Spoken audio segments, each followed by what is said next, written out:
Mari kita kuliah pengantar ilmu hukum.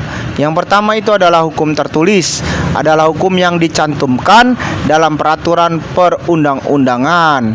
Yang contohnya itu hukum pidana dituliskan dalam KUHP, hukum perdata dalam KUH Perdata, atau hukum pemilu dalam UU Pemilu.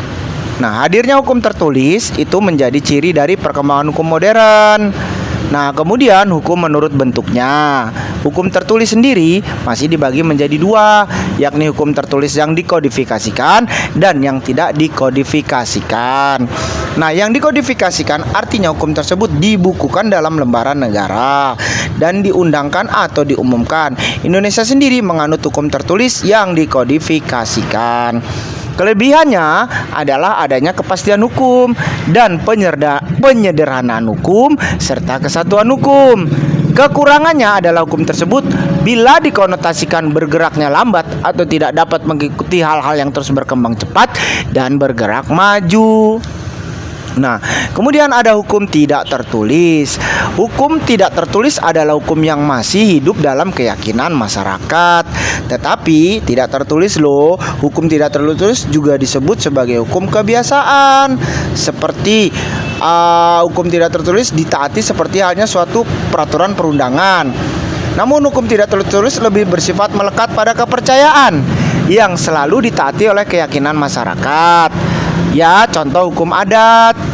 Ya, kemudian penggunaan hukum tertulis bersifat umum, tapi tidak bisa disamakan dengan kualitas keadilan. Hukum tertulis tidak berhubungan dengan kualitas keadilan, tetapi hanya menyangkut format penyampaian hukum. Nah, nomor satu itu ada hukum nasional ya, adalah hukum yang berlaku dalam suatu negara. Yang nomor kedua itu ada jadi hukum yang berlaku di suatu negara ini lebih kuat bersifat mengikat pada warga yang bertempat tinggal di negara tersebut. Ya, wajib hukumnya mentaati peraturan yang telah ditetapkan pemerintah. Ya, kemudian yang ketiga, siapapun yang melanggar akan dikenai sanksi berdasarkan hukum negara. Nah, kemudian ada hukum internasional, adalah hukum yang mengatur hubungan hukum dalam masyarakat internasional. Hukum ini mengikat bukan pada individu, melainkan lebih mengikat pada suatu negara karena cakupannya adalah dunia internasional. Sebagai contoh dari peraturan internasional adalah kebijakan PBB dalam memberikan sanksi pada negara yang masih mengeksploitasi uranium untuk dijadikan bahan dari persenjataan nuklir.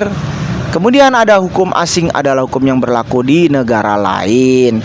Hukum lokal adalah hukum yang berlaku di suatu daerah atau wilayah tertentu. Hukum bentuk ini berlaku pada tataran lokal atau daerah. Dalam kondisi ini baik hukum tertulis maupun tidak tertulis bisa dijalankan. Ya, contoh hukum lokal seperti peraturan yang dikeluarkan pemerintah daerah tentang pelarangan menebang hutan yang berlebihan atau Perda khusus di Aceh tentang syariat Islam. Nah, ada lagi hukum jurisprudensi, adalah hukum yang terbentuk karena keputusan hakim. Ya, kemudian hukum traktat adalah hukum yang ditetapkan oleh negara-negara di dalam suatu perjanjian antar negara. Ada lagi undang-undang, adalah hukum yang tercantum dalam peraturan perundangan. Ada lagi hukum kebiasaan, adalah hukum yang terletak dalam peraturan-peraturan kebiasaan.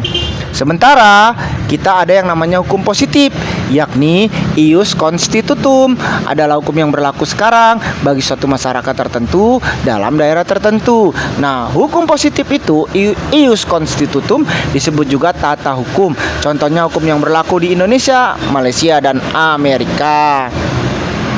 Kemudian ada lagi ius constituendum, adalah hukum yang diharapkan berlaku pada waktu yang akan datang. Jadi, hukum bentuk ini belum menjadi sebuah norma-norma dalam bentuk formal, ya, melainkan masih dirancangkan. Nah, kemudian ada lagi yaitu rancangan hukum yang akan dijalankan pada masa yang akan datang, ya. Hukum asasi adalah hukum yang berlaku di mana-mana dalam segala waktu dan untuk segala bangsa di dunia. Begitu ya. Kemudian adalah hukum private, hukum sipil atau kumpulan hukum yang mengatur hubungan antar orang dengan menitikberatkan pada kepentingan perseorangan. Hukum private juga disebut hukum sipil, ya, atau perdata. Contoh KUH Perdata dan KUH Dagang. Dalam arti sempit,